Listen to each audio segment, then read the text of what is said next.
కనుక ఈరోజు చూస్తుంటే మనం ఈరోజు సమాజం ఏం చేసిందంటే ఈ దానాల గురించి మనం జాగ్రత్తగా ఆలోచిస్తే దానాలలో మొదటగా ఒక దానం ఉంది. ఏంటంటే అది అన్నదానము. ఏ దానం అండి? అన్నదానం. దీని గురించి మనం అడిగితే ఏంటి, దానాలలో అన్నదానం చాలా గొప్పదండి అంటారు. ఎందుకంటే ఈరోజు ఒక మనిషి దొంగతనం చేస్తున్నాడంటే ఆకలి వేసి దొంగతనం చేస్తున్నాడు.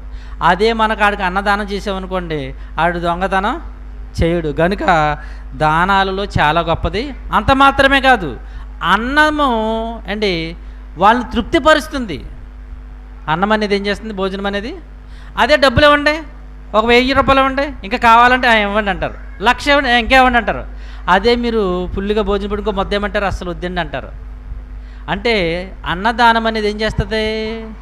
మనిషి తృప్తిపరుస్తుంది. కనుక అన్ని దానముల కంటే అంటే అన్నదానం మంచిది అని అంటారు. ఎందుకంటే ఆకలి తీరుస్తుంది. వాళ్ళు దొంగలు కాకుండా చేస్తుంది. ఈరోజు ఆకలి నాది కాదు, నేరం నాది కాదు, ఆకలిదనే ఒక శ్లోకం కూడా లోకంలో ఉంది. అంటే నేను దొంగతనం చేసింది నా కోసం కాదు, దేనికోసం చేశాను? ఈ ఆకలి నన్ను ఏం చేసిందంటే నన్ను తొందర పెట్టింది కనుక నేరం చేశాను అంటున్నాడు. అంటే ఇన్ని కార్యక్రమాలు అన్నదానం వల్ల మనం మేలు చేస్తున్నాం. కనుక కొంతమంది అంటున్నారు అన్ని దానాల కంటే అన్నదానం గొప్పది అంటున్నారు. ఇంకా కొంతమంది వస్త్రదానం ఇంకా గొప్పదండి అంటుంటారు. ఏ దానం అంట? వస్త్రదానం. కనుకనే మనుషులండి ప్రాణం కంటే అంటే మానాన్ని ఎక్కువగా ప్రేమిస్తారంట. ప్రాణం కంటే ఎక్కువ దేని ఎక్కువ ప్రేమిస్తారు? మానాన్ని. ఆ మానాన్ని కప్పేది ఏంటంటే వస్త్రము. కనుక అంటే దానాలలో మరి వస్త్రదానం చాలా గొప్పది అని అంటారు కొంతమంది. ఇంకా కొంతమంది ఏమంటారంటే భూదానం చాలా గొప్పదండి అంటారు. అంటే భూములు. ఏ దానం అంట? భూదానము చాలా గొప్పది అంటాడు. ఎందుకు భూదానం గొప్పదంటే ఏంటి, భూదానం ఇచ్చారనుకోండి వాడు బ్రతుకుతాడు, వాడు కుటుంబద్దది 10 మందికి వాడు ఏం చేస్తాడు? సహాయం చేస్తాడు. కనుక భూదానం గొప్పదని ప్రభుత్వాలు ఏం చేసినట్టే చాలామంది మరి పోరంబోక తలాలు అంటారు, అసైన్డ్ సైట్స్ అని ఉంటాయి. అంటే కొంతమంది గవర్నమెంట్ ఉండేస్తారు ఖాళీ కొన్ని వేల ఎకరాలు. అవన్నీ ఏం చేస్తున్నారంటే పేదలైన వారికి ఏం చేస్తున్నారు? దానము చేస్తున్నారు. ఏం చేస్తున్నారు? దానం చేస్తున్నారు. ఇది భూదానం. ఇంకా కొంతమంది ఏం చేస్తున్నారంటే ఆ మధ్యనంట స్వతంత్రం వచ్చిన దినాల్లో అంటండి శ్రీకాకుళం జిల్లాలో చీపురుపల్లి అనే గ్రామం ఉంది. అక్కడ ఒక అద్భుతమైన దానాన్ని ఏర్పాటు చేశారంట స్వతంత్రం వచ్చిన కొత్తలో. ఏంటంటే ఆ దానం గోదానం. ఏ దానం? గోదానం. అంటే ఆవుల్ని వారికి ఇవ్వటం. అంటే గోదానం ఇచ్చామనుకోండి వాడే చక్కగా దాన్ని పెంచుకుంటాడు, వాడికి తిండి కూర ఉండదు, వస్త్రాల కూర ఉండదు. ఆ యొక్క గోవుల ద్వారా వచ్చే ఆదాయం వల్ల వారు బ్రతుకుతారని ఏం చేశారంటే ఏంటి గోదానం మంచిదని స్వతంత్రం వచ్చిన కొత్తలో చీపురుపల్లి అని ఆ పట్టణంలో ఈ గోదానం అనేది అనేక మందికి గోవులు జరిగింది. ఈరోజు చాలామంది కూడా ఈ గోదానం ఈ పశువుల దాన కార్యక్రమాన్ని కూడా ప్రభుత్వాలు చేపట్టినాయి. తెలుసా మీకు? మనకు కూడా ఇచ్చి ఇప్పుడు ఇవ్వట్లేదు అనుకోండి. ఏమిటి గేదెలు లోన్ ఇస్తాం పెట్టుకోండి ఏంటి ఎందుకు అనుకుంటున్నారు? అంటే ఒక జీవనోపాధికి వారు కలిగిస్తే వారికి తిండి కూర ఉండదు, అంటే వాడికి వస్త్రాల కూర ఉండదు, దానివల్ల వాడు బ్రతుకుతాడు. కనుక గోదానము లేకపోతే ఈ యొక్క జంతువులు దానం అనేది మంచిదని కొంతమంది అంటున్నారు. ఇంకా కొంతమంది ఏమంటున్నారంటే ఏంటి వీటన్నిటికంటే విద్యాదానం గొప్పదండి అంటారు. ఏ దానం అంట? విద్య. చదువు అనేది చాలా మంచిది. వాడు చదువుకుని చక్కగా మంచి ఉద్యోగం సంపాదిస్తాడు, ఏంటి 10 మందికి బతికిస్తాడు అని విద్యాదానం గొప్పదంటారు. కనుక చాలామంది కూడా ఏం చేస్తారంటే పెద్ద డబ్బులు ఉన్న వాళ్ళు ఏం చేస్తారంటే లేని పిల్లలకు, అనాథలైన పిల్లలకు, దిక్కులేని వాళ్ళని చదివిస్తుంటారు. ఎందుకని? వాళ్ళ శ్లోకం ఏంటి? విద్యాదానం ఏంటి గొప్పది. కనుక ఈ పేదలైన వారు ఎవరైతే చదవలేకున్నారో అని వాళ్ళకి విద్యాదాన్ని పెడతారు. మనకి గన్నవరం దగ్గర ఒక స్కూల్ ఉంటుంది. అది అనాథులు అంటే తల్లిదండ్రులు లేని వాళ్ళకి హై ఎడ్యుకేషన్ నేర్పుతున్నారు నిజంగా అక్కడ. మన ఈ మధ్యన యూట్యూబ్లో చూశాను నిజంగా.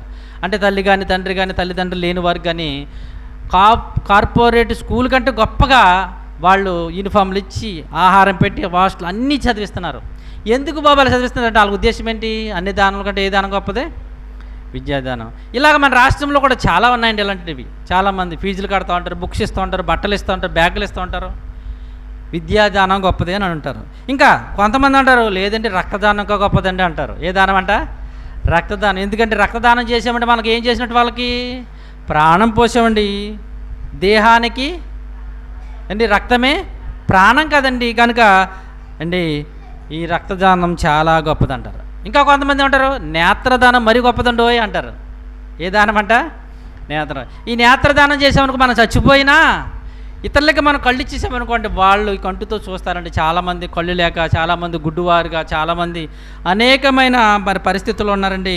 ఈ నేత్రదానం చేయటం వల్ల చాలా మంచిది అనగానే చాలామంది హీరోయిన్లు కూడా ఏం చేశారంటే చచ్చిపోయే ముందు అంటే వాళ్ళు ఒక ఫామ్ మీద ప్రభుత్వం రాసేస్తున్నారు, మేము చచ్చిపోగానే మాకు కళ్ళు దానం ఇస్తున్నామని. చాలామంది చేశారు అలాగా. అంటే మనం చనిపోయినా కానీ మన కళ్ళు ఏం చేస్తే ఒకరికి చూపు కలిగిస్తే కనుక నేత్రదానం చాలా గొప్పది అని అంటున్నారు. ఇంకా కొంతమంది హాస్పిటల్లోకి వెళ్ళి పళ్ళు దానం చేస్తారు. ఏ దానం? రోగులకి ఫ్రూట్స్, పళ్ళు, పాలు ఇవన్నీ ఇస్తారు. ఎందుకు? రోగులకి మనం ఇన్నాళ్ళు రోగులను పాపం చాలామంది లేని పరిస్థితుల్లో ఉన్నారు కనుక అలాగా మనం పళ్ళు దానం చేస్తే, ఇలాగా ఫ్రూట్స్ దానం చేస్తే చాలా మంచిదని అంటారు. ఇంకా కొంతమంది ఇప్పుడు వేసవికాలం వచ్చింది కదండి, ఎక్కడ చూసినా బయట మనకి ఏం కనిపిస్తాయి? చలివేంద్రాలు. ఏ వేంద్రాలు? నీళ్లు దానం. ఏ దానం? మజ్జిగ దానం. ఎందుకంటే వారి దాహంతో ఉన్నప్పుడు నీళ్ళు ఇస్తే మనకు పుణ్యమయ్యా గనుక అన్నిటికంటే మంచిది ఏంటంటే నీళ్లు దానం, మజ్జిగ దానం, చలివేంద్రం మంచిదని. ఇలాగ ఈ సమాజంలో చూడండి నిజంగా ఎంత చక్కగా మరి ఈ దానాల గురించి చెప్తున్నారు. అంటే ఎవరికి నచ్చితే వాళ్ళు ఏం చేస్తున్నారంటే ఈ దాన ధర్మ కార్యక్రమాలన్నీ చేస్తున్నారు. కానీ వీటన్నిటిలో మనం చూస్తుంటేనండి ఇంకా కొంతమందిని అడిగామనుకుంటే, పెద్దోళ్ళని అడిగామనుకుంటే, బాబు దానాల్లో ఏ దానం గొప్పదని అడుగు, నాకు అంతగా తెలియదు కానీ నిదానమే గొప్పదని అంటారు. ఏ దానం అంట? నిదానమే గొప్పదండి. నాకు ఈ దానాల గురించి తెలియదు, నిదానం గొప్పదని అంటారు. ఇంకా రాజకీయ నాయకులను అడిగామనుకోండి, బాబు ఏ దానం గొప్పదంటే శ్రమదానమే గొప్పదండి. ఏ దానం అంటే శ్రమదానం గొప్పది. అలాగ తిరుగుతూ రోడ్లు అంటే చక్కగా ఆ గ్రౌండ్లు అంటే తిరిగితే శుభ్రంగా ఆ కాగితాలు ఈ చెత్త వేరితే మొత్తం ఆ వాతావరణం శుభ్రమవుతుంది కనుక శ్రమదానం గొప్పది అని అంటారు. ఇంకా కొంతమంది ప్లేయర్స్ని, క్రికెట్ ప్లేయర్స్, ఫుట్బాల్ ప్లేయర్స్ అని అడిగామనుకోండి, ప్రభు నాయన మరి ఏ దానం గొప్పది అంటే వాళ్ళు ఏమంటారు తెలిసిన? మైదానమే గొప్పది అంటున్నాడు. ఏ దానం అంట? మైదానం గొప్పది. ఎందుకంటే నాకు ఈ రాజకీయంలో నాకు సీట్లు ఇస్తున్నారు, పదవులు ఇస్తున్నారు, కానీ ఏమి నాకు నచ్చలేదు. ఆ మైదానంలో ఆ ఫుట్బాలు, ఆ బ్యాటు అవి కొడితేనే నాకు బాగుంది. ఇప్పుడు నాకు ఏ దానం గొప్పదే? మైదానమే నాకు మంచిది అంటున్నారు. ఇలాగా సమాజంలో ఎవరిని అడిగినా, ఏ ఒక్కరిని అడిగినండి ఈ దానాల గురించి అండి చెప్తారు. అయితే ఈ దానాలలో మరి ఇన్ని దానాలు చెప్పిన లోకం మరి దేవుడు మరి ఏం చెప్పాడు? ఏ దానం గొప్పదని చెప్పాడు? ఏంటి దేవుని వాక్యం గొప్పదా, లోక జ్ఞానం గొప్పదా? మీకు మరి చెప్తున్నా, లోక జ్ఞానం వేరు, దేవుని జ్ఞానం వేరు. చాలా వ్యత్యాసం. మీరు చాలా సందర్భాలు చెప్తున్నాం, దేవుని జ్ఞానానికి లోక జ్ఞానానికి చాలా వ్యత్యాసం, అసలు సంబంధం ఉండదండి. ఆకాశానికి భూమికి అంత దూరం ఉంటుంది. కానీ ఇప్పుడు మనం చూసిన ఇప్పుడు మనం విన్న మాటల్లో సమాజంలో మనుషులు ఏ దానానికి ఎక్కువ ఇష్టపడుతూ ఉంటారు? ఇప్పుడు మనం చదివేమే అన్నదానం, రథదానం, కళ్ళు దానం, పళ్ళు దానం, ఏంటి గోదానం, భూదానం, నీళ్ళ, ఇలాగ ఈ దానాలలో చాలామంది బాగా తెలుసు కనుక వాటిని ఏం చేస్తుంటారు? వారికి తోచినట్లుగా వారు చేసుకుంటూ వెళ్ళిపోతారు. అయితే అందుకే చెప్పాను మొదటగా, దేవుని జ్ఞానం వేరు, లోక జ్ఞానం వేరు. ఈ చదివిన ఈ మాటల్లో ఎక్కడ కూడా మనకి దేవునికి వాక్యానికి సంబంధించింది కార్యక్రమాలు ఎక్కడ మనకి కనిపించటం లేదు. అయితే బైబిల్లోనండి దేవుడు అండి ఎంత గొప్పవాడంటేనండి ఆయన ఏది చెప్పినా చాలా శ్రేష్టమని చెప్తాడు. ఫర్ ఎగ్జాంపుల్ జాగ్రత్తగా ఇప్పుడు మనం చెప్పుకున్న లోక జ్ఞానంలో ఈ దానాలలో అవి ఎంతకాలం ఉపయోగపడతాయి? అన్నదానం, రక్తదానం, వస్త్రదానం అండి, ఈ నేత్రదానం వాళ్ళు బ్రతుకున్నంత వరకే వాళ్ళకి. కానీ దేవుడు చెప్పే జ్ఞానం, దేవుడు చూపించే దానాలు ఎలా ఉంటాయంటే శాశ్వతమైనది. నా మాట మీకు అర్థమవుతుంది అనుకున్నాను. దేవుడు చెప్పే కార్యక్రమాలు, చేసే కార్యాలండి టెంపరీగా చేసే కాదు. ఎలా ఉంటాయని? పర్మనెంట్. టెంపరీ అంటే ఆ కొద్దిదే, అప్పుడే. ఇప్పుడు నీళ్ళు ఇచ్చారండి, కొంచెం బాగా వెంటలు వెళ్ళాం, కొంచెం మజ్జిగగా అమ్మాయ్యా ప్రాణం తెప్పరిల్లిందండి బాబు, ఎంత సాయం చేశారండి, మీరు చాలా పుణ్యాత్ములని అంటాం. మళ్ళీ కొంచెం ఎదరగల, మళ్ళీ దాహం, మళ్ళీ వేసుకోవాలి బాటిల్. కానీ దేవుడు చేసే కార్యక్రమాలు ఏంటంటే కొద్ది కాలానికి సంబంధించి చేసే దానాలు కాదు. చూద్దాం ఈ ఫిలిప్పీయులకు రాసిన పత్రిక, ఆయన చేసే కార్యక్రమాలు, చేసే దానాల గురించి మనం చూస్తే ఫిలిప్పీయులకు రాసిన పత్రికలో 4వ అధ్యాయము 8వ వచనం. అందరు కూడా చూడండి. మెట్టుకు సహోదరులారా, ఏవి ఏ యోగ్యత అయినను మెప్పైనను ఉండిని ఎడల, ఏవి సత్యమైనవో, ఏవి మన్యమైనవో, ఏవి న్యాయమైనవో, ఏవి పవిత్రమైనవో, ఏవి రమ్యమైనవో, ఏవి ఖ్యాతి గలవో వాటి మీద.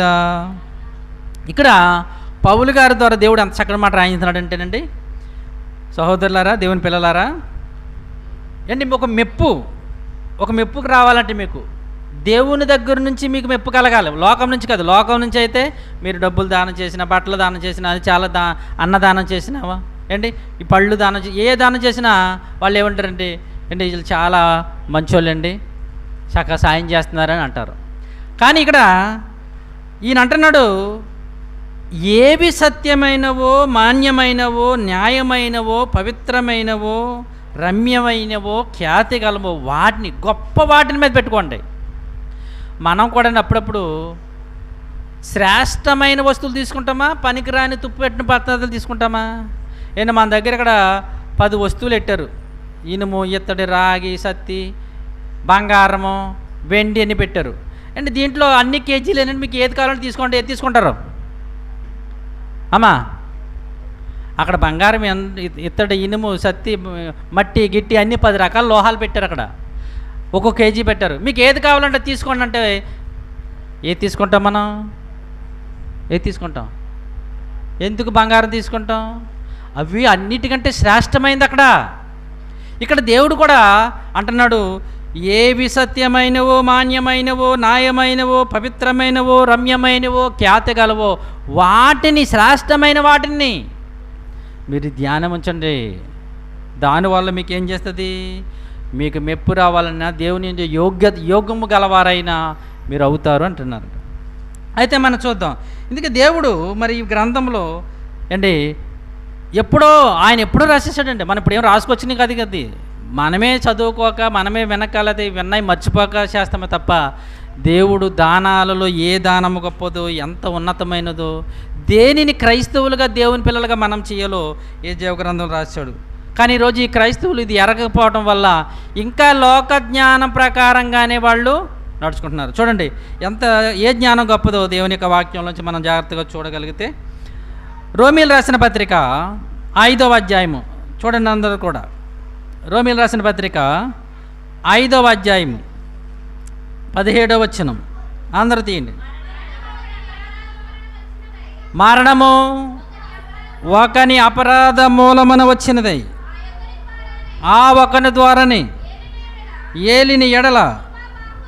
చూడండి, అక్కడి నుంచి అండర్లైన్ చేయండి. కృపా బాహుళ్యమును నీతి దానము, ఆ మాట మరి అంటే నీతి దానము పొందువారు జీవము గలవారై మరి నిశ్చయముగా యేసుక్రీస్తును ఒకని ద్వారానే ఏలు. ఇక్కడ ఒక దానం మనకు అనిపించింది. ఏంటి ఆ దానము?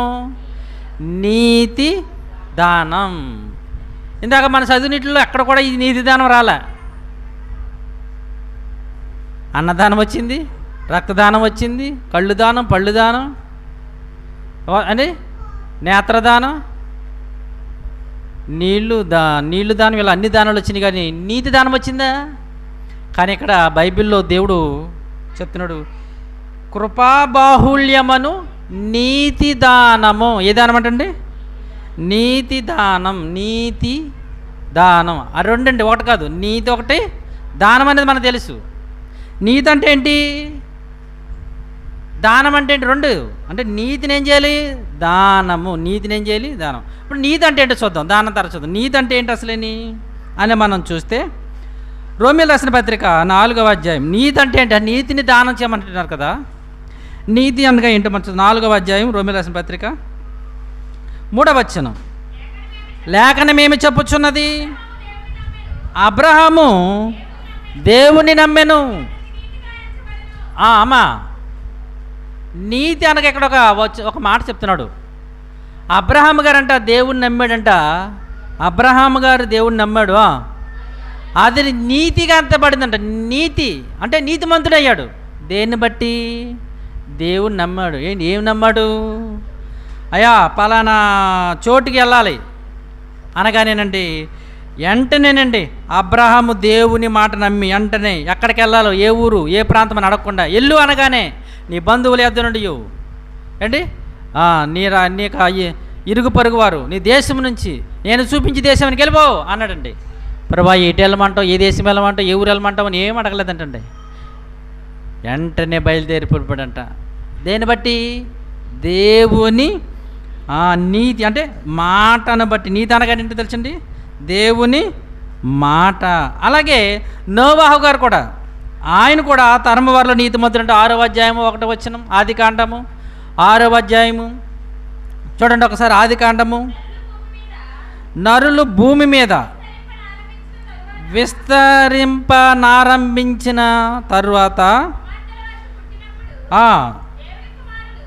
అదే కానీ 6:9 చూద్దామా. 9 నోవాహు వంశావళి ఇదే. నోవాహు నీతిమంతుడును తన తరములో నిందారహితుడు. గమనించారండి? ఇక్కడ నోవాహు గురించి దేవుడు ఏం చెప్తున్నాడంటే అతను నీతిమంతుడు. నీతిమంతుడు అనే ట్యాగ్ ఎవరికి వస్తుంది తెలుసండి?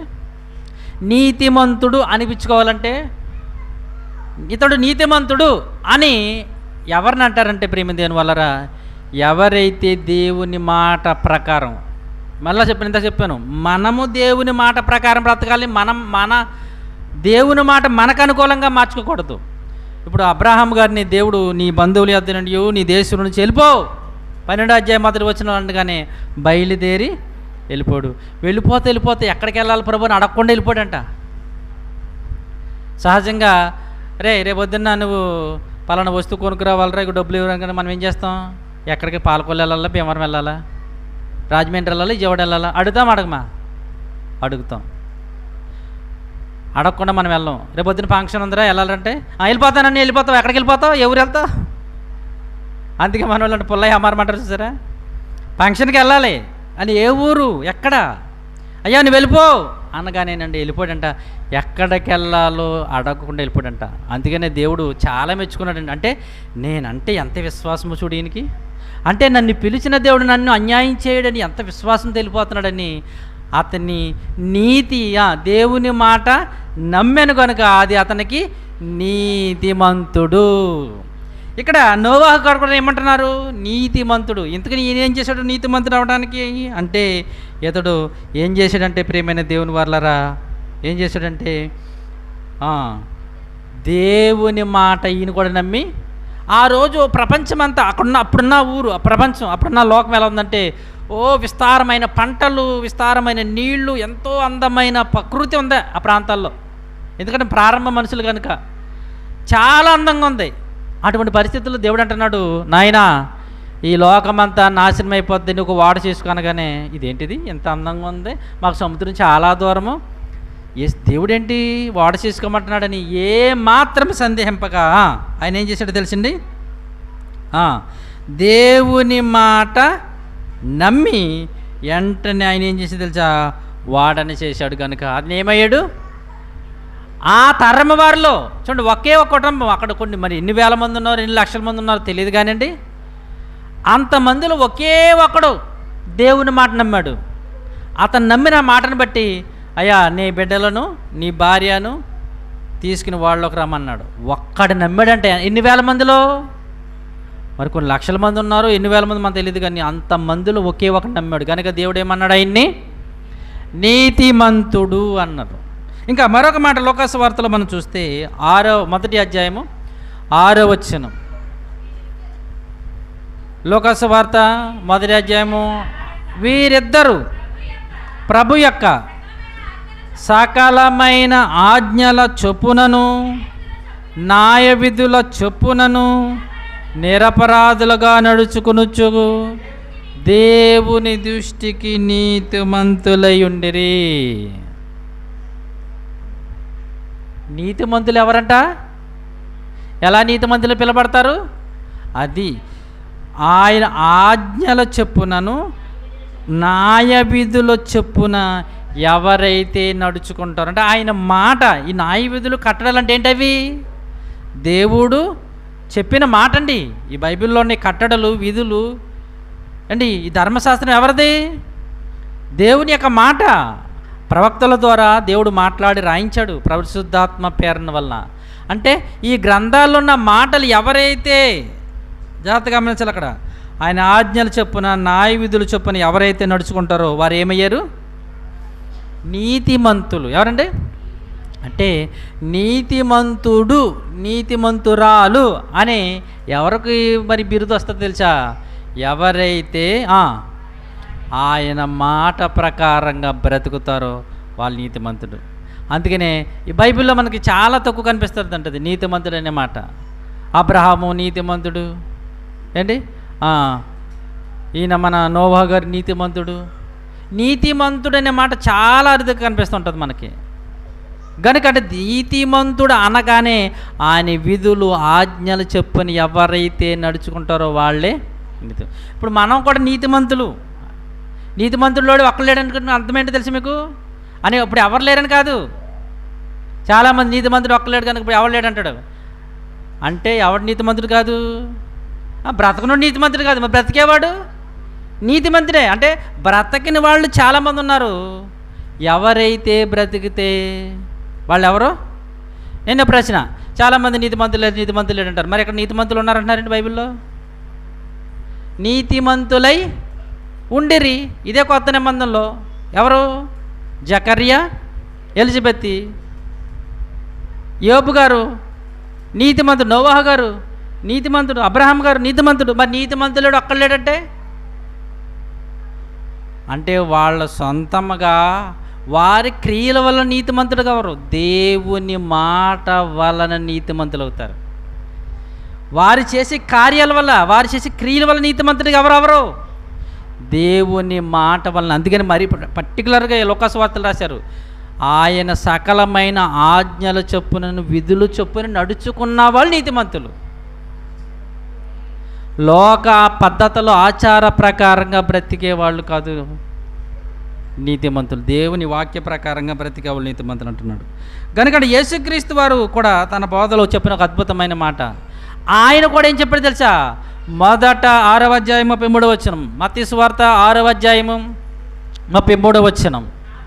కాబట్టి మీరు ఆయన రాజ్యమును నీతిని మొదట వెతకండి. ఆయన కూడా ఏమన్నాడు తెలుసా? నీతి అనగానే చెప్పాను. ఏంటండి అది? నీతి. ఆయన మాట. అంటే ఆ మాట ఎక్కడ ఉంది? ఆయన ఆజ్ఞలు, ఆయన కట్టడలు, విధులు. ఇప్పుడు మనం ఆయన నీతి ఎతకండి అంటే నీతి ఎక్కడ ఉంది రాసుకుని నీతి అని అర్థం తెద్దామా? నీతిని ఎతకండి అంటే ఏంటి? నీతి అంటే ఆయన మాట. ఆయన మాట అంటే ఇదిగో ఈ గ్రంథంలో ఉన్న ఈ వాక్యాలు, ఈ మాటలు. ఈ వాక్యాలు మనం ఎప్పుడైతే వెతుకుతామో మనకి ఆయన ఏం చేస్తానంటున్నాడు? వెతకండి, అప్పుడు మీకు అన్నీ. అవన్నీ అంటే ఏంటని తెలుసా? మనకి కావలసిన, శరీరానికి కావలసిన అవసరతలు. మన ధనం కావాలా, ఆహారం కావాలా, ఆరోగ్యం కావాలా, ఏ అవసరతలు అయితే ఉన్నాయో, అంటే తిండి కావాలని, వస్త్రం కావాలని అడుగుతారు. పైన చెప్తారు ప్రభువారు, ఏమి తిందుమా, ఏమి తాగుదామా, ఏమి ధరించుకుందామా చింతింపకండి. ఏమి తినాలని, ఏమి త్రాగాలని, ఏమి ధరించుకొని చింతింపకండి. మీకు ఒక మంచి ఇన్ఫర్మేషన్ చెప్తున్నా, జాగ్రత్తగానండి. ఎవరైతే దేవుని నీతిని వెతుకుతారో దేవుడు వాళ్ళకి ఏం చేస్తాడు? అవన్నీ ఉందా? ఏవన్నీ? మీకు శరీరానికి కావలసిన తిండి అండి, వస్త్రాలు, ఇల్లులు. అంటే ఇప్పుడున్న పరిస్థితులు బట్టి ఇంకా పెరిగిపోయినాయి కనుక మీ శరీరానికి, మీ భూమి మీద బ్రతకడానికి ఏదైతే అవసరం ఉందో అవన్నీ మీకు అనుగ్రహింపబడను. ఎప్పుడు అమ్మా? ఎప్పుడు అనుగ్రహింపబడను? మొదట ఆ మాట మన తర్వాత కాదు, ముందు మనం మొదట దేవుని మాట, దేవుని వాక్యాన్ని, నీతిని ఎదుగుతామా, తర్వాత ఎదుగుతామా? చాలామంది అండి అన్నీ అయిపోయిన తర్వాత ఎదుగుతారు, అంతా నష్టపోయిన తర్వాత ఎదుగుతారు, అంతా కష్టం వచ్చిన తర్వాత ఎదుగుతారు. అందుకని దేవుడు ముందు చెప్పాడు, మొదట నా నీతిని నా రాజ్యమును. మొదట అంటే మొదట నీకు సమస్య రాగానే, లేదా మొదట నీకు కష్టం రాగానే, లేదా మొదట మీకు మేలు కలగానే, మొదట నీకు సంతోషం రాగానే ఏమి ఎదగాలో తెలుసా? ఆయన నీతిని వెతకాలి. బైబిల్లో మనకి చాలా సందర్భాల్లో మాట్లాడుకుంటాం. ఒక ఆవిడ చాలా ధనవంతురాలు, బైబిల్లో చాలా ధనవంతురాలు. ధనవంతు కనుక ఆమె ఏం చేసిందంటే తిరగని హాస్పిటల్ అంటే లేదు, తిరగని పట్టణం అంటే లేదు. చివరికి ఆమె దగ్గరున్న డబ్బంతా అయిపోయింది, కానీ రోగం మాత్రం కుదురు పడలేదు. డబ్బంతా అయిపోయింది, ఈ హాస్పిటల్ ఆ హాస్పిటల్ హాస్పిటల్, ఏ హాస్పిటల్ చెప్తే హాస్పిటల్. అందుకే బైబిల్లో ఒక అద్భుతమైన మాట రాసింది, అనేక వైద్యుల చేత ఎన్నో తెప్పలు పడిన ఉంటుంది. మార్కు సువార్తలో రక్తస్రావము కలిగిన స్త్రీ దగ్గర అనేక వైద్యుల దగ్గరికి వెళ్తుంటే అంత ధనవంతురాలు. అనేక మంది డాక్టర్ల దగ్గరికి వెళ్ళాడండి అంటే ఎంత డబ్బున్నవాడు వెళ్తాడు అండ్ ఆ హాస్పిటల్ ఈ హాస్పిటల్ అమ్మో చాలా డబ్బు ఉందనుకుంటే ఇన్ని హాస్పిటల్ చెప్తారు అనుకుంటాం. ఇక్కడ బైబిల్లో అనేక చూసారమ్మా మాట, నేను చదివిన మాట, అనేక వైద్యుల చేత ఎన్నో తెప్పల పడి ఆ చూడండి, తన కలిగినదంతా నష్టపోయింది, అంత అయిపోయింది, కానీ రోగం మాత్రం ఏమాత్రం తగ్గలేదంట, ఏమాత్రమును కుదుటపడలేదు. అప్పుడు అనుకుందంట లాస్ట్లో. చాలామందికి ఇది ఈవిడ పద్ధతులు ఉంటారు. ముందేమో డాక్టర్లని లోకంలో ఉన్నామని చూస్తారు, తర్వాత అన్నీ అయిపోయిన తర్వాత అప్పుడు అంటారు, అయ్యా ప్రార్థనలో జ్ఞాపం చేసుకోండి, అయ్యా ప్రార్థన చేయండి. అందుకే దేవుడు అంటాడు, మొదట ముందు ఆయన అడగండి, నీకు ఆరోగ్యం కావాలా, ఆయుష్ కావాలా, ఇల్లు కావాలా, తిండి కావాలి, ఏం కావాలి? ముందు ఆయన నీతిని వెతకండి. మీకు మరలా చెప్తున్నాను, నీతి వెతకండి. ఏం చేయాలంట? వెతకండి. ఎప్పుడు వెతుకుతాం? మనకి దొరికేస్తే వెతుకుతామేంటి? అంటే మన కళ్ళ ముందు ఎవరిని వెతుకుతారమ్మా? కళ్ళ ముందు కనిపించేదాన్ని ఎవరిని వెతుకుతారా? మరి దేన్ని వెతుకుతాం? కనబడిన దాన్ని వెతుకుతాం. ఆయన వెతకండి అన్నాడంటే కనిపించేదాన్ని వెతకమన్నాడా, కనబడిన దాన్న? మనకు సహజంగా బైబిల్ అక్షరాలు కనిపిస్తున్నాయి, కానీ దీంట్లో ఉన్న జ్ఞానం మనకు కనిపించదు. ఈ జ్ఞానం కనిపించాలంటే ఎలా చదవమన్నటువంటి యెషయా గ్రంథము మనకు తెలిసింది, పరిశీలించి చదువుకోండి. యెహోవా గ్రంథం చూడండి, ఈ గ్రంథం ఇచ్చిన ఆయన చెబుతున్న చక్కటి మాట అయినా వచ్చిన మాట 40. ఒకసారి యెహోవా గ్రంథంని ఎలా చదువుకోవాలో ఆయన ఇచ్చిన యొక్క మాట మీరు జాగ్రత్తగా మీరు చూడగలిగితే చూడండి ఎంత చక్కగా చెప్తున్నాడు ఆయన. 34:16 యెషయా గ్రంథము, యెహోవా గ్రంథమును పరిశీలించి చదువుకొనడి. అదేంటండి? అక్షరాలు ఉన్నాయి, ఈ పదాలు ఉన్నాయి. ఈ పదాలు మీకు అర్థం కావాలంటేనండి అవి ఓపెన్గా లేవు, సీక్రెట్గా ఉన్నాయి, రహస్యంగా ఉన్నాయి. కనుకనే మీకు ఆ దేవుని యొక్క జ్ఞానం, నీతి మీకు అర్థం కావాలంటే వెతకండి. ఇదే మాట యోహాను సువార్తలో కూడా ఉంటుంది చూడండి. యోహాను సువార్త 5వ అధ్యాయం ఇదే మాటను యేసుక్రీస్తు ప్రభువు వారు తన బోధల్లో చెప్తున్న చక్కటి మాట. యోహాను సువార్త 5వ అధ్యాయము ఒకసారి చూడండి. యోహాను సువార్త 5వ అధ్యాయము మీరు పరిశీలించుచున్నారు.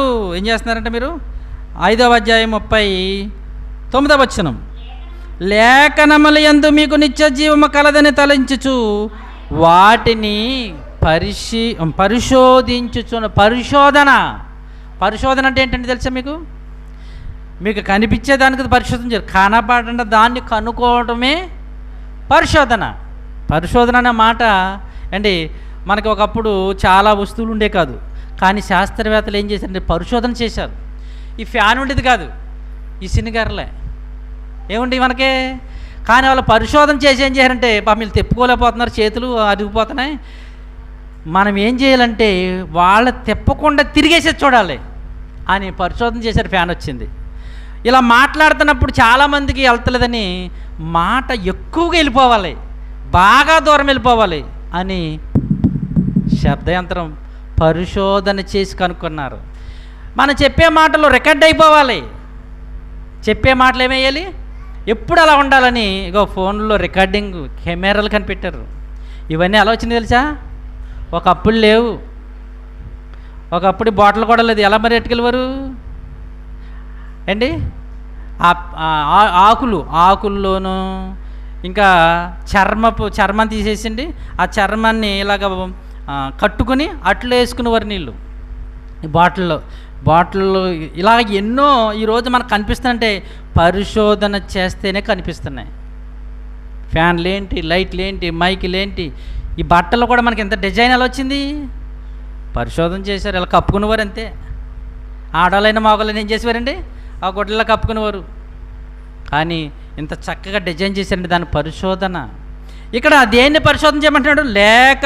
లేఖనముల యందు మీకు నిత్య జీవము కలదని తలంచుచు వాటిని పరిశోధించుచున్నారు.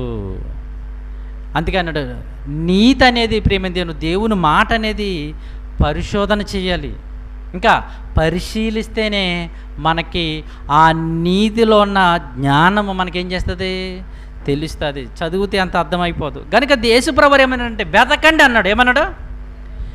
చాలామంది చూస్తున్నారు, చాలామంది పట్టుకెళ్తున్నారు, చేత్తో చక్క సంఘంలో పెట్టుకుని వెళ్తారు, చాలామంది చదువుతారు, అంతేగాని వెతికే వాళ్ళు లేరండి. యేసుప్రభువు మొదట నా నీతిని అడిగేవాళ్ళు చాలామంది ఉన్నారు. మరలా చాలామంది, ప్రభా నాకు అది కావాలి, ప్రభా ఇది కావాలి, ప్రభా నాకు ఇది, ప్రభా అది, అడిగేవాళ్ళు ఉన్నారు. వెతికే వాళ్ళు చాలా తక్కువ ఉన్నారు. అందుకే ప్రభువు మొదట నా నీతిని, నా రాజ్యమును వెతకండి, వెతకండి, వెతకండి. వెతుకుడి మీకు దొరుకును. మరొక మంచి మాట చెప్పాడండి, ఎవరైతే వెతుకుతారో వాళ్ళు కంపల్సరిగా దొరుకుతుంది. ఒక ఆవిడ నాణ్యం పోగొట్టుకుందంట, బైబిల్ ఉంటుంది. నాణ్యం పోగొట్టుకుంది, లేదా ముత్యం పోగొట్టుకుంది. ఇంకా ఏం చేసిందంటే ఇల్లంతా దులిపేసి మొత్తం తీసేసి మొత్తానికి వెదక్క దొరికింది. అప్పుడు చాలా సంతోషపడిపోయింది. మనం కూడా ఏదైనా ముక్కి తీసేది పడిపోయింది అనుకుంటే ఇంట్లో ఉన్నప్పుడు ఏం చేస్తాం?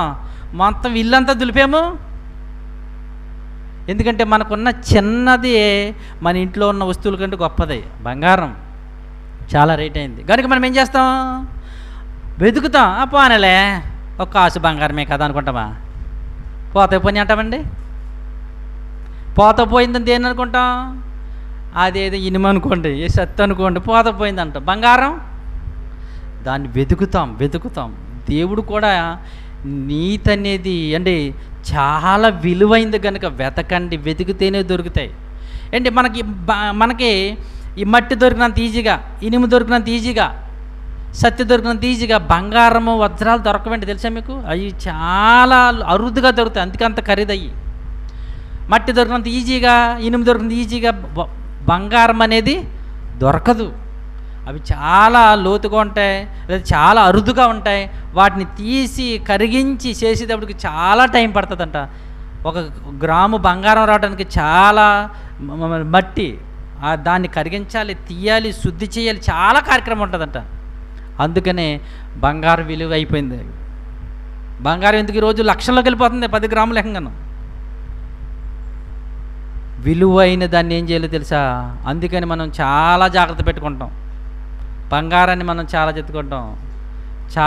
పడిపోతే చాలా జాగ్రత్తగా మనం వెతుకుతాం. కనుక యేసుక్రీస్తు ప్రభువు అంటున్నారు వెతకండి అన్నారు. ఏమంటాడు ఆయన? వెతకుడి అప్పుడు మీకు దొరుకును.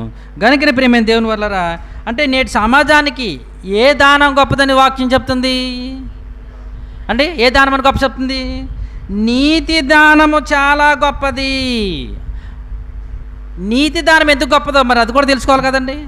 నీతి దానము ఎందుకు గొప్పది, ఎలా గొప్పది మనం ఆలోచిస్తే దేవుడండి చాలా గొప్పగా చెప్పాడండి. ఎందుకంటే మరి వస్త్రదానం ఉంది, వాళ్ళకి బట్టలు ఇస్తున్నారండి, అన్నదానం చేస్తున్నారండి, రక్తదానం చేస్తున్నారండి. ఇలా ఈ దానాలన్నీ మరి మంచిగా కదండి. అంటే ఈ లోకం చెప్పే జ్ఞానం అది చెప్పాను కొద్ది కాలం ఉండేది, కానీ దేవుడు చెప్పేది శాశ్వత కాలం, పర్మనెంట్ది. చూడండి మరలా అదే రోమిల 5:17 ఉంది. నీతి దానం వల్ల ఏం పొందుతారండి చూడండి అక్కడ. నీతి దానము పొందువారు నిత్య జీవము గలవారు. ఉందామా? 5:17 రెండో మాట, నీతి దానం పొందువారు జీవము గలవారు. ఏ జీవము అమ్మా? నీతి దానం ఎవరు పొందుకుంటారో వారు పరలోక రాజ్యాన్ని పొందుకుంటారండి. అది అర్థమైందమ్మా? నీతి దానం నీతి దానం నీతి దానం అనేది బైబిల్లో చెప్తున్నాడంటే ఈ దానాలన్నీ బతుకున్నంత వరకే మనకు ఉపయోగం. ఒక గోదానం చేశాడనుకోండి, ఆ ఆవులు, ఆ మేకలు, ఆ గొర్రెలు ఆ బతుకున్నంత వరకు మనం అనిపిస్తాం, తింటాం. చచ్చిపోగానే మన వెనకాల వాళ్ళు తింటారు, మనకి ఏం ఉపయోగం ఉండదు. అవసరమైతే మన పేరుని 2-3 కోసుకుని తింటారు, మళ్ళీ మన పేరు చెప్పుకుని. ఏంటి, మనం చనిపోతే మన పేరు చెప్పుకుని, మనకు మేకలు ఉన్నాయనుకోండి, మా ఓడి చచ్చిపోయాడు శేఖర్ బాబు, 10 గొర్రెలు ఉన్నాయి కదా, కోసుకుని తినేది ఒక 5. వాళ్ళు మన పేరు చెప్పి మనకేమైనా ఇస్తారా? కొంతమంది ఇస్తారులేండి, సమాధి దగ్గరికి వెళ్ళి కూతంత కూర అవి ఏమన్నా తింటామని లేచి 5 కాకులు 5 తింటారు. ఎవరు తింటారు? మీరేమో డజన్ అట్టుపళ్ళు తింటారు, ఒక అత్తవ తీసుకొచ్చి పెడతారు కదండి. వాళ్ళు ఇవ్వస్తుంటుంది అప్పుడప్పుడు. నువ్వు ఏంటి, కొంతమంది ముందు అలవాటుని బాటిల్ పెడుతున్నారు అక్కడ, లేచిపోతే తాగేతాడా? ఎంత అమాయకులు చూడండి. అండి ఇక్కడ దేవుడండి ఇవి కొద్ది కాలము శరీరముతో అనుభవించే కొద్ది కాలం. అందుకే చెప్తున్నా, బైబిల్ అంటే దేవుడు అండి శాశ్వతమైన చెప్పేవాడండి ఆయన. ఈ నీతి దానం ఎందుకు గొప్పదయ్యా, ఎందుకు ఏం పొందుకుంటారంటే పరలోకం పొందుకుంటాం, నిత్య జీవాన్ని పొందుకుంటాం. అందుకంటే నీ జీవము గలవారే నీతి దానం పొందువారు జీవము గల. అందుకని అన్నదానం చేస్తే ఆకలి తీరుతుంది, నీళ్ళు దానం చేస్తే దాహం తీరుతుంది అండి. పరలోకము మరి చేరాలంటే అండి అన్నదానం చేస్తే కుదరదు, నీళ్ళు దానం చేస్తే కుదరదు, రక్తదానం చేస్తే పరలోకం కూడా జాతకు మరల గమనించాలి. అన్నదానం, రక్తదానం అండి, నీళ్లు దానం, వస్త్రదానం, ఈ దానాలు చేస్తే పరలోకం రాదు. బైబిల్లో మరి స్పష్టంగా చెప్పాడు, నీతి దానం పొందువారే నిత్య జీవం గలవారు. ఆ మాట జాగ్రత్త గమనించాలి. నీతి దానం పొందువారే నిత్య జీవము గలవారు. అంటే నిత్య జీవానికి చేర్చేది, నిత్య జీవితానికి మనల్ని నడిపించేది ఏ దానం? నీతి దానం. చెప్పండి, నీదంటే దేవుని యొక్క మాట, లేదా దేవుని యొక్క మాట అనుకో, దేవుని మాట, దేవుని యొక్క వాక్యం. దానం అంటే దానం, నీతి దానం. నీతి అనగా దేవుని యొక్క మాట. దానం అనగానేనండి అడగకుండా ఇచ్చేది, అడిగితే ఇచ్చేది కదా దానం. అడగకుండా ఇచ్చేదాన్ని ఏమన్నారంటే దానం. ఇప్పుడు నీతిని మనం ఏం చేయాలి? దానం. ఇందుకు నీతిని అంటే వాక్యాన్ని మనం ఎందుకు దానం చేయాలి? ఎందుకంటే మరి చెప్తున్నారు అన్ని దానముల కంటే ఏ దానం గొప్పదని చెప్పాను కదా. ఇంతకీ నీతిని ఎందుకు దానం చెయ్యాలి? అడగకుండా వాక్యాన్ని ఎందుకు చెప్పాలి? ఆ మాట చెప్తున్నాను, వాక్యం కదా, వాక్యం మాట, దేవుని మాట మనం అడగకుండా వాళ్ళకి ఎందుకు చెప్పాలి అంటే ఆ దేవుని యొక్క మాటలో ఏముంది? నిత్య జీవం. అదే ఏమంటారు? నీతి దానం పొందువారు ఏమవుతారు? నిత్య జీవం. నిత్య జీవానికి వెళ్ళే వాళ్ళు ఈ నీతి దానము ద్వారానే, అంటే వాక్యపు మాటలు చెప్పటం వలన, వాక్యం వినటం వల్ల, వాక్యము ద్వారానే వాళ్ళు నిత్య జీవానికి వెళతారు. మంచి మాట చూడండి, సామెతల గ్రంథం చక్క మాట 11వ అధ్యాయము.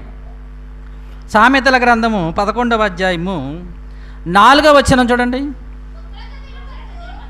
ఉగ్రత దినమందు ఆస్తి ఎక్కడికి రాదు. చూడ మాట, నీతి మరణము నుండి రక్షించును. ఏం చేస్తుందంటే నీతి ఏం చేస్తుందండి? ఎక్కడి నుంచి? మరణం. ఏ మరణం? బైబిల్లో మరణం అనేది మొదటి మరణానికి ఉంటుంది, రెండో మరణానికి ఉంటుంది. కానీ అక్కడ కాంటెక్స్ట్ ఉంటుంది సరే, ఆ సందర్భం, ఆ సందర్భాన్ని బట్టి ఏ మరణం నుంచి రప్పిస్తుంది? ఇప్పుడున్న మన పరిస్థితిని బట్టి ఏంటి, రెండో మరణం నుంచి. అప్పుడు వాళ్ళకున్న పరిస్థితి అంటే మొదటి మరణమే. చూసారా ఎలా మారిందో? అప్పుడున్న వాళ్ళ పరిస్థితి ఏ మరణం నుంచి రక్షిస్తుంది? వాళ్ళకి నీతి కార్యం చేస్తే దేవుడు వాళ్ళకి ఏం చేశాడంటే కొన్ని సావుల నుంచి కాపాడేవాడు. కానీ ఇప్పుడు ఈ వాక్యం అనేది మన మొదటి మరణం కాదు, ఏ మరణం నుంచి? రెండవ మరణం నుంచి మనం రక్షిస్తుంది. అందుకే నమ్మి బాప్తీసం పొందువాడు రక్షింపబడి ఎక్కడి నుంచి? ఆ రెండవ మరణం నుంచి రక్షింపబడతాం. గనుకని మనం ఏం చేయాలి? నీతిని అదింతకు మన చదివాం, వెదకాలి, పరిశోధించాలి. కనుక ప్రియమైన దేవుని, ఈ సమాజానికి భూ సంబంధమైన అవసరాలు తీర్చడానికి కాదు, మనం అన్నిటికంటే గొప్పదైన నీతి దానం చేయాలి. మనం ఏ దానం చేయాలి? ఈ నీతి దానంలో కూడా ఇప్పుడు మనం చెప్పుకున్నాం కదండి, అన్నము, నీళ్లు, రక్తము, నేత్రము ఇన్న కదా. ఈ నీతి దానములో కూడా ఇవి ఉన్నాయి తెలుసా? ఎలా ఉన్నాయి చూద్దాం. నీతి దానములు, ఈ యొక్క నీతి దానములో ఈ ఆహారము, నీళ్ళు, నేత్రదానము, ఈ దానాలన్నీ కూడా దీంట్లో దాగున్నాయండి. ఈ ఒక్క దాంట్లో ఇవన్నీ దాచిపెట్టాడు దేవుడు. ఒకసారి మనం చూస్తే ఆ విషయాలు మనం చూస్తే, నీతి దానము సమరయ స్త్రీకి ఏ దాహం తీర్చాడు? దాహం తీర్చాడు. ఏ దాహం చూసారా? దాహం అంటే ఆమె ఒక దాహంతో వచ్చింది. ప్రభువారు ఏమన్నాడు? అమ్మ, నేనిచ్చు నీళ్లు త్రాగితే నువ్వెప్పడవు దప్పుకొనవు. యోహాను సువార్తలో ఆయన అంటున్నాడు, అమ్మ నేనిచ్చు నీళ్ళు. ఆమె మాట్లాడే మాటల్లో కూడా అండి, అంటే దప్పు గలవారికి ఏం చేస్తున్నాడు? ఆయన దాహం తీరుస్తున్నాడు. అక్కడ ఆమె వచ్చింది చూడ, బైబిల్లో మాకు గమనిస్తుంటే బాగా అద్భుతంగా ఉంటుందండి. ఆ సందర్భంలో ఎన్న దగ్గర 4:13 అందుకు యేసు, ఈ నీళ్లు త్రాగు పతివాడు, అది కూర్చుండే. చాలామంది నీళ్ళు ఇస్తున్నారు, మనం రోడ్డు అంటే వస్తున్నప్పుడు మజ్జిగ ఎడుతున్నారు, నీళ్ళు ఇస్తున్నారు, తాగుతాం మళ్ళీ ఎదురు నీళ్ళు. ఈ నీళ్లు త్రాగేవాడు మరలా దప్పుకుంటాడు. అదిగో నేను ఇస్తున్నా నీళ్ళు. చదవండి నెక్స్ట్ మాట, దప్పుకొనును నేనిచ్చు నీళ్ళు, నేనిచ్చు నీళ్ళు మరి ఎప్పుడు దప్పుకు. నీతి దానములో ఏమున్నాయి? నీళ్ళున్నాయి. నేనిచ్చే అంటే దానములో నీళ్ళున్నాయి. కానీ ఈ నీళ్ళు తాగితే వాడు ఎప్పుడు కూడా మరి ఎప్పుడు తప్పుకోడు. ఇప్పుడు ఏ దానం గొప్పది? నీతి దానం గొప్పదా? నీవు మామూలు లోకంలో నీళ్ళు దానం గొప్పదా? ఇదైతే ఎప్పుడు తప్పుకుంటారంటండి. అదైతే ఇది బతుకున్నంతకాలం తాగుతానే ఉండాలి. అప్పుడప్పుడు డాక్టర్లు చెప్తున్నారు నీళ్ళు ఎక్కువ తాగండి అంటున్నారు. ఎందుకయ్యా అంటే నీళ్ళు ఎక్కువ తాగితే కిడ్నీలో రాళ్ళు ఉండవు, మూత్రపిండాలు బాగుంటాయి, శ్వాస బాగుంటుంది, అది బాగుంటుంది, ఇది బాగుంటుంది. రోజుకి కనీసం ఒక 4-5 లీటర్లు తాగండి అంటున్నారు. ఏసీ అంటున్నాడు అసలు మీకు దప్పికే ఉండదు అంటున్నాడు. ఏమంటున్నాడు ఆయన? 5 లీటర్లు 10 లీటర్లు తాగాల్సిన పని లేదు. కిడ్నీలతో ప్రాబ్లం లేదు. ఆ కిడ్నీలతో ప్రాబ్లం అనేది ఏమీ ఉండదు. బాబు నీళ్ళు ఉండవు కదండి, మరి కిడ్నీలు నొప్పి వచ్చేస్తా ఉండదు, అదేమి ఉండదు. గనుక అప్పుడు ఏది గొప్పగా ఉందండి? నీతి దానం. రెండోదిగా మనం చూస్తుంటే ప్రభువారు అంటున్నారు, యేసు ప్రభుని అంటున్నారు వీళ్ళు, అదే యోహాను సువార్తలో, ప్రభువా మాకు మోషే మన్నాన్ని ఇచ్చాడు, మరి నువ్వు మాకేమిస్తావు? ఇక్కడ మరొకసారి చెప్తున్నా జాగ్రత్తగానండి. సందర్భం చూడండి, యేసు ప్రభు నీళ్ళు కోసం వచ్చినప్పుడు కూడా నీళ్ళతోనే మాట్లాడుతున్నాడు, నీళ్ళ గురించే. అదే తిండి కోసం మాట్లాడేవాడితే తిండి కోసమే మాట్లాడుతున్నాడు. ఇక్కడ తిండి కూడా వచ్చింది. ఇదే యోహాను సువార్తలో 6వ అధ్యాయంలో యేసుక్రీస్తు ప్రభువారిని అక్కడున్న కొంతమంది జనసమూహములు అంటున్నారంటే, అయ్యా మాకు తిండి పెట్టవా, నీళ్ళు. మరి మోషే గారు చూడండి, ఆ మాట ఒకసారి మనం చూస్తే 6వ అధ్యాయం 32 వచనం.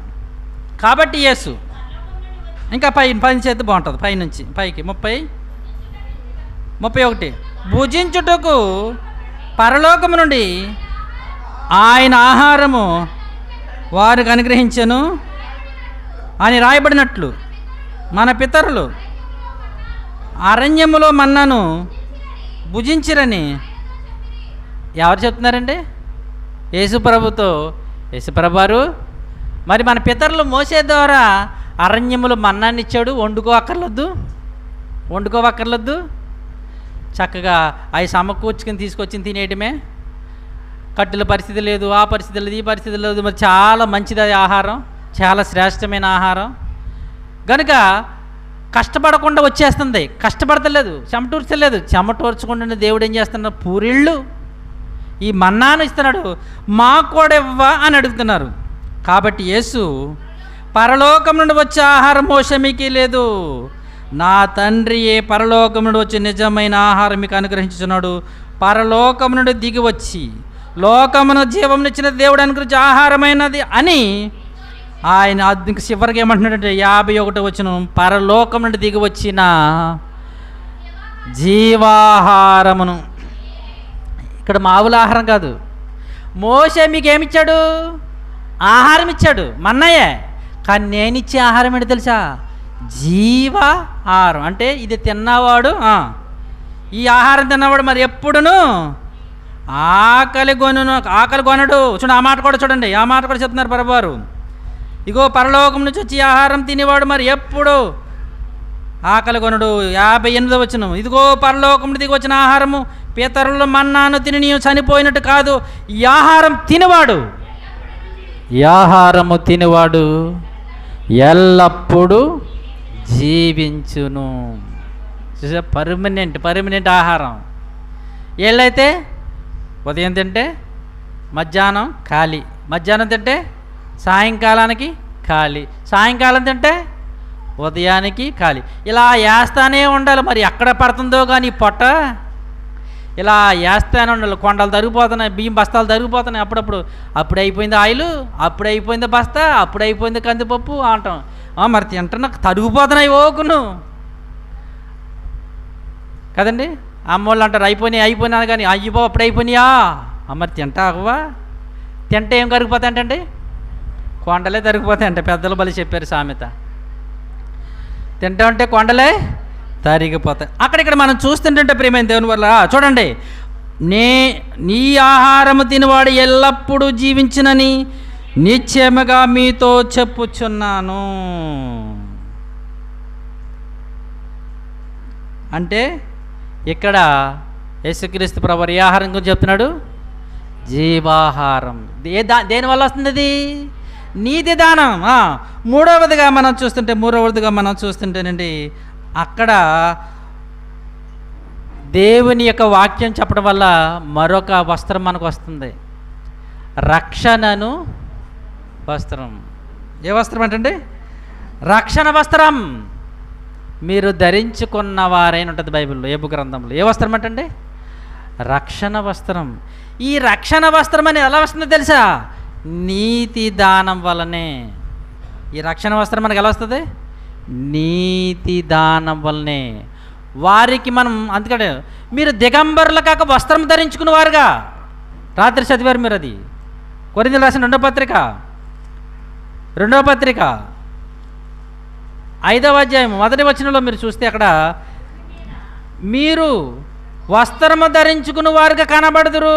మీరు దిగంబరులు కాదు, మనము దిగంబరులమాక 2వ వచనం, వస్త్రము ధరించుకుని వారముగా కనబడుదుము. కాబట్టి పరలోకం నుండి వచ్చి మన నివాసము దీనిపైన ధరించుకున్న మనకు ఒక వస్త్రం ఉంది. అమ్మా, మనకు ఒక వస్త్రం ఉంది, అది పరలోకం నుండి వస్తుంది, మహిమ వస్త్రం. ఆ వస్త్రాన్ని మనం పొందుకోవాలంటే ఏ దానం? నీతి దానం వల్లే, దేవుని మాట వల్లనే ఆ వస్త్రాన్ని కూడా మన మహిమ వస్త్రాన్ని కూడా మనం సంపాదించుకోగలము. 3వది. 4వదిగా చూస్తే రక్తదానం కదండి. అయితే బైబిల్లో నీతి దానం వల్ల మనకేమొస్తుందో తెలుసా? చూడండి, యోహాను పత్రిక, మనకు కూడా ఒక రక్తదానం ఉంది. యోహాను పత్రిక 1వ అధ్యాయము ఎన్నో వచనం చదువుతామా? 9వ వచనం, మన పాపములను మనము ఒప్పుకొనిన ఎడల ఆయన నమ్మదగిన వాడు, నీతిమంతుడు గనక ఆయన మన పాపముల విషయమై సమస్త దుర్నీతి నుండి మనల్ని పవిత్రులుగా చేయును. చూడండి, అప్పుడు ఆయన కుమారుడైన 7వ వచనం చివరిలో, అప్పుడు ఆయన కుమారుడైన యేసు రక్తము ప్రతి పాపము నుండి, మనకు కూడా రక్తదానం ఉంది. చాలామంది రక్తమే అంటున్నారు. మనకు కూడా రక్తదానం జరిగింది. అది దేని నుండి తెలుసా? మన పాపముల నుంచి విడిపించడానికి. ఇప్పుడున్న ఈ రక్తం, ఇప్పుడు మనం కూడా రక్తదానం చేస్తాం. అది దేని నుంచి? చనిపోతున్న వాళ్ళు బ్రతకటానికి. జాగ్రత్తగా గమనించాలి. చనిపోతున్న వాళ్ళు అంటే రక్తం లేక చాలామంది చనిపోతారు, రక్తం లేక బలహీనలు అయిపోతారు, వీక్ అయిపోతారు. అందుకే డాక్టర్లు వెంటనే రక్తం తీసుకురండి అని కవర్ అమ్ముతారు. అంటే మనమందరూ డబ్బు కొంచెం బలంగా ఉన్న వాళ్ళందరూ అయ్యా రక్తం ఇవ్వండి అయ్యా అని అడుగుతుంటాం. రక్తం అనేది ఏం చేస్తుంది? చనిపోవచ్చున్న వారిని ఏం చేస్తుంది? బ్రతికిస్తుంది. ఇక్కడ యేసుక్రీస్తు రక్తము పాపముల నుండి మనల్ని బ్రతికిస్తుంది. దేవునికి స్తోత్రం అండి. అందుకే ఏమన్నాడు అంత చక్కరాత్రుడు, అప్పుడు ఆయన కుమారుడని యేసు రక్తము ప్రతి పాపముల నుండి మనల్ని పవిత్రులుగా అంటే బ్రతికిస్తుంది. మనకు కూడా రక్తదానం చేశాడు యేసయ్య. ఆ రక్తదానం ఉంది. ఈ రక్తదానానికి ఎవరు వారసులు? రక్తదానానికి ఎవరు రక్తదానాన్ని పొందుకుంటారు? నీతి దానం పొందువారు. మళ్ళా చెప్తున్నాను, ఈ రక్తం ఇస్తే ఇప్పుడు సహజంగా మనం కూడా రక్తం ఇస్తుంటాం. ఈ రక్తం ఇచ్చిన వాడు రక్షింపబడడు, నరకము నుంచి రక్షింపబడడు, పరలోకానికి వెళ్ళడు. కానీ నీతి దానము ద్వారా వాడు ఏం చేస్తాడు? వాడు పాపములను క్షమించబడి, అయ్యో నేను పాపిన, నా కోసం కూడా రక్తదానం చేశాడు యేసయ్య అని తన పాపములను ఒప్పుకొని వాడు ఏం చేస్తాడు? రక్షింపబడతాడు. వాడేమవుతాడు? రక్షింపబడతాడు. మరొకటి నేత్రదానము. ఏ దానం అండి? నేత్రదానము. ఈ రక్తదానంలో ఈ నీతి దానంలో నేత్రదానం కూడా ఉంది. ఏంటో తెలుసా? కొరింథీయులకు రాసిన 2వ పత్రిక 4వ అధ్యాయము. మనల్ని అపవాది ఏం చేశాడో తెలుసా? గుడ్డితనము కలిగి చేశాడు. ఒకసారి తీసుకుని ఉంచుకోండి, 4వ అధ్యాయం తీసుకుని పెట్టుకోండి. అపవాది దెయ్యంగాడు మనల్ని ఏం చేశాడు తెలుసా? మన మనోనేత్రాలకు గుడ్డితనం కలిగి చేసేసాడు, అందులు చేసేసాడు, గుడ్డోలు చేసేసాడు. అయితే దేవుని వాక్యం అందే నీతి దానం అంటున్నామే. ఈ నీతి దానం ద్వారా ఏమవుతుందో చూడండి. 4వ అధ్యాయం 4వ వచనం, దేవుని స్వరూపైన క్రీస్తు మహిమ ప్రకాశింపకుండా నిమిత్తము ఈ యొక్క సంబంధమైన దెయ్యము అవిశ్వాసులైన వారి మనోనేత్రములకు ఏం చేసింది? అది గుడ్డితనము కలిగి చేసింది. దేనికండి? మనోనేత్రాలకు ఏం చేసింది? చాలామంది కళ్ళు కనిపించవు. ఏమప్పుడు అంటే కంట్లో పువ్వులు వేసేసి చాలామందికి కళ్ళు కనిపించవు. అప్పుడే వెంటనే వెళ్ళగానే ఏం చేస్తారు డాక్టర్లు? ఆ పువ్వు తీయాలని అంటారు. కొంతమంది కుదరదండి, మీకు అంతే అయిపోయింది అంటారు. దెయ్యం కూడా మనోనేత్రాలు అంటే దేవుణ్ణి గురించినైన సంగతులు తెలియనివ్వకుండా గుడ్డితనం కలిగి చేశాడు. కనుకనే నేను మరొక మాట కూడా చూస్తున్నాను. మీ మనోనేత్ర అయ్యగారి కొట్టండి, మీ మనోనేత్రాలు వెలిగింపబడినందునని పౌలు గారు చెప్తాడండి. దానికోసం చూస్తున్నాను. ఎప్పుడైతే మనం నీతి దానం వల్ల మనకి ఏమవుతామో తెలుసా? మీ మనోనేత్రం వెలిగింపబడినందున అని ఉంటుందండి. ఎఫెసీయులకు రాసిన పత్రికలో 1వ అధ్యాయము 17వ వచనం. ఇందాక ఏం చేసింది? 2వ కొరింథీయుల్లో క్రీస్తు యొక్క ప్రకాశము, దేవుని యొక్క వాక్యము, దేవుని యొక్క మాటలు మనకు అర్థం కాకుండా మన కళ్ళుకి ఏం చేసింది? మనోనేత్రాలకు గుడ్డోళ్ళు అయిపోయారు. చాలామంది నరకానికి కుంటలు జారిపోతున్నారు. ఇప్పుడు యుద్ధం జరుగుతుంది అక్కడ. అమాయకులు అందరూ బాంబులు వేసి ఎప్పుడు ఏ రాకెట్ వస్తుంది, ఎప్పుడు ఏ బాంబు వస్తుంది, ఎప్పుడు ఏ వస్తుంది తెలుసుకుని అందరూ వేల మంది చచ్చిపోతున్నారు. వందల మంది పిట్టలు రాలిపోతున్నారు. చిన్న అని పెద్ద అని సైనికుడు అని లేదు, చచ్చిపోతున్నారు. అనేక మంది చచ్చిపోతున్నారు. వాడు ఈ మానవులకు మతం అనే గుడ్డితనం కలిగజేశాడు. ఏం చేశాడండి? మతం అనే గుడ్డితనం కలిగజేసి ఈ మతాన్ని బట్టి చంపేస్తున్నారు ఈరోజు. ఇప్పుడు జరిగే మన యుద్ధం ఏంటి తెలుసండి? మత యుద్ధం. ఏ యుద్ధం ఏంటిది? మత యుద్ధం జరుగుతుంది. గుడ్డితనం కలిగజేశాడు. అందుకని అపోస్తలుడు పౌలు గారు అంటున్నారు, అప్పుడు చదివింది ఆ మాట, మరియు మీ మనోనేత్రాలు వెలిగింపబడినందున దేవునికి స్తోత్రం. ఎలా వెలిగింపబడ్డా మనోనేత్రాలు? నీతి దానము ద్వారా. ఇప్పుడు మీరు ఒకప్పుడు గుడ్డివారైపోయారు, అందులైపోయారు, కళ్ళు లేని వారైపోయారు, చీకట్లు నడుస్తున్నారు. అయితే మీ మనోనేత్రాలు వెలిగింపబడ్డాయి. ఎలా వెలిగింపబడ్డాయి? ఒకప్పుడు చీకట్లో ఉన్నారు మీరు. అక్కడ ఇంకా మీకు చెప్పాలని చాలా మాటలు ఉన్నాయి. ఒకప్పుడు చీకట్లో ఉన్నారు, పాపక్రియలు చేసేవారు, దుర్మార్గపురులు తీశారు. అయితే మీరు వెలిగింపబడ్డారు. మీ మనోనేత్రాలు ఏం చేసినాయి? వెలిగింపబడ్డారు. ఇప్పుడు నీతి దానంలో ఏ దానం ఉంది? నేత్రం. ఈ నేత్రదానం దేనికి? ఈ కొద్ది కాలం ఉండే ఈ కళ్ళు కోసం కాదు. ఏ కళ్ళు కోసం? నిత్య జీవానికి వెళ్ళి నేను తీసుకెళ్ళే మనోనేత్ర వెలిగింపబడ్డం ఈ నీతి దానంలో ఉంది. మళ్ళీ నేను జాగ్రత్తగా చెప్తున్నాను, ఈ కళ్ళు మనం దానం చేసామనుకోడు, కొద్ది కాలం చూస్తాడు, మళ్ళీ ఆడి చచ్చిపోతాడు. కానీ నీతి దానం వల్ల వాడు మనోనేత్రాలు వెలిగింపని అనుకోండి, పాపపు క్రియలు చేయడు, పాపం చేయడు, వాడు మనోనేత్రం వెలిగింపబడి పరలోక రాజ్యాన్ని వెతుకుతాడు. గనుక నీతి దానము, ఏ దానం ఏంటంటే ఇది? నీతి దానము ఉంది. మరొకటి విద్యాదానము. ఇక్కడైతే 10 మంది పని కల్పిస్తాడు. ఏం చేస్తాడు? 10 మందికి పని కల్పిస్తాడు. కానీ అదే నీతి దానం వలన 10 మందిని పరలోకాన్ని నడిపిస్తాడు. ఈ లోకంలో విద్య వల్ల 10 మందికి పని కల్పిస్తాడు, 10 మంది పోషిస్తాడు. కానీ అదే అండి నీతి దానం వల్ల 10 మందిని వాడు ఏం చేస్తాడు తెలుసా? పరలోకానికి నడిపిస్తాడు. ఇక్కడ 10 మందిని పోషిస్తాడు ఈ విద్య వల్ల, చదువుకోవడం వల్ల.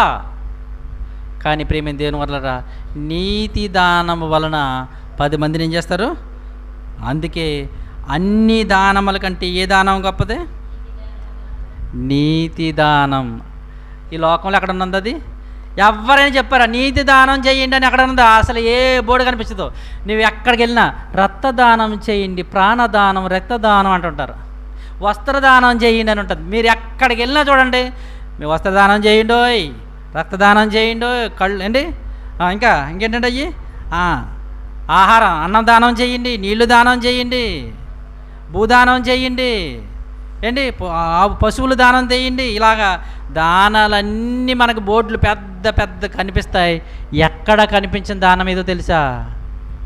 నీతి దానం. ఎక్కడ నీతి దానము గలవారు, నిత్య జీవం గలవారు మనకు కనిపిస్తుందా? నీతి దానం చేయండి. కానీ ఒకే ఒక బైబిల్లో మనకు కనిపిస్తుంది. ఎక్కడ ఈ బోర్డులు ఉండవు, ఏ సెంటర్లో మనకు కనిపించవు, ఏ బ్యానర్లు కనిపించవు, ఏ పోస్టర్లు కనిపించవు. కనిపించే పోస్టర్లని రక్తదానము, కళ్ళు దానం, నేత్రదానం ఇవేనండి. విద్యాదానం, విధానాలే. ఎక్కడ కనిపించింది మరుగైపోయింది. ఎక్కడుంది? నీతి దానం ఏమైపోయింది? మరుగైపోయింది. గనుక ప్రియమైన దేని వల్ల అన్ని దానముల కంటే నీతి దానం చాలా గొప్పది. ఈ నీతి దానంలో నువ్వేం చేసావు? నీళ్ళు ఇచ్చావు, ఆకలి తీర్చావు, వస్త్రాలు ఇచ్చావు, రక్తం ఇచ్చావు, కళ్ళు తెరిపింపచేసావు, పరలోక రాజ్యానికి నడిపించావు. నీతి దానములు చూసారా? ఒక మనిషి అందుకే లోకజ్ఞానం కొద్దిగా ఉపశమనం కలిగించేది, కొద్దిగా సహాయం చేసింది.